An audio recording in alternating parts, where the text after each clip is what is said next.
தட்டு எடுத்து வை சாவித்திரி. எனக்கு வேணாம், நீங்க குடிச்சிங்க. ஜில்லா கலெக்டர் பாட்டி, நீ டீ குடிக்கலாம் தப்பாயிடும். அதுக்கு உண்டான மரியாதை, ஜில்லா கலெக்டருக்கு உண்டான மரியாதையை கொடுத்தா அவனு பாட்டி, புரியுதா? சிரிக்காத.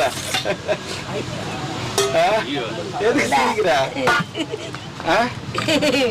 நான் சொன்னதை நீ எடுத்து சொல்லிக்கிற. அதுதான் நான் சொன்னதை நீ எடுத்து சொல்லிக்கிற. ஆமா பாட்டியா,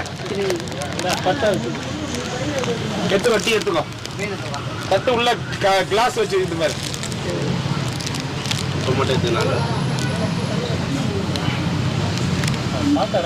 எல்லாரும் சாப்பிட்டேனா? சாப்பிட்டேனா? சாப்பாடு ஒண்ணு இருக்குது. என்ன சாப்பிட்டீங்களா? சாப்பாடு வாங்கி சாப்பாடு எல்லாம் சாப்பாடு காலியடா. அதுனா 9 சாப்பாடு மட்டும் கரெக்டா எடுத்து வைக்கிறீங்க. ஏய்